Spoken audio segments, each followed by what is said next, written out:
All right, so when you have watch the video from Adam Koo that I sent you, it talks about something Thinkorswim screener or something like that. This video, hold on, just to make sure we're on the same page. Screener, scanner, there we go. So when I have sent you this video right here, okay, you see a screener for stocks using the Thinkorswim 3D Ameritrade, okay?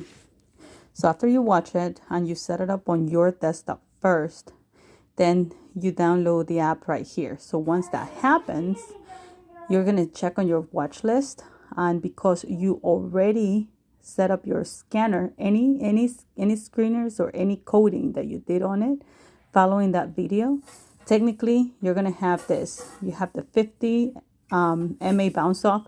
That's the one that I called it. This is the name I called that screener, because you're going to save your scanner settings, right? Then if you redo that again, right, on your Thinkorswim, all you have to do is go back to that same screener and just go to the edit where the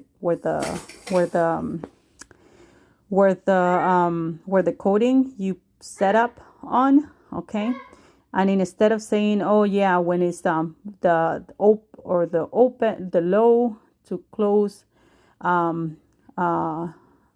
lower than, less than the 50 MA, and there are like 5 codings. You'll see, if you watch the video, you'll see that there are 5 codings on it. You don't touch the first 2, but the last 3 of them, you will go ahead and just change the setting. Instead of 50, you just change it to 100. So once you did that on the last 3 codings, you will be able to go ahead and then you save it again as 100. Let's say you change it from 50 to 100, then this one will be created. And then if you go back to it and you do the 200, okay? So that's the way it works. If you have any questions, let me know. But anyways, once you have set all that up, you will have the 50, the 200, and the 100 and the 200 screener or scanner that I call it. So anyways, when you come over here, right, and let's say I want to check out the 50, this scanner, look at all the stocks that currently are touching the 50 MA, all right?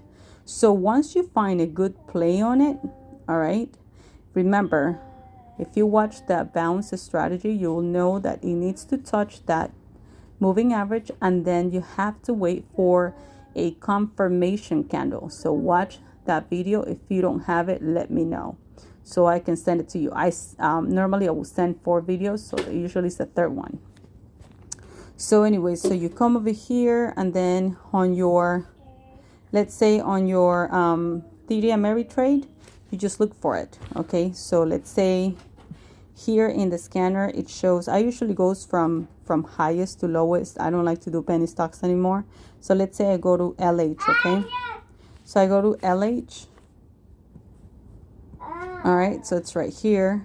First, this is a LabCorp. It's not that bad, but usually let's not do anything that has to deal with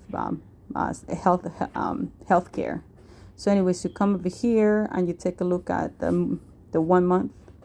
You see why it show you in the scanner. You see this right here, this candle here.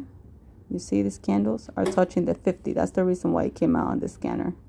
So you kind of analyze it. This right here is not a buy yet, because in order for it to be a buy, there should be, let's say tomorrow, there should be, if there is a green candle that opens above this right here, let's say opens anywhere here, opens above, but it closes above this. Let's say there is a green candle.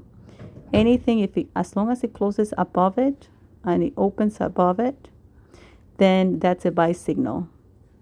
Okay, so that is the bounce strategy.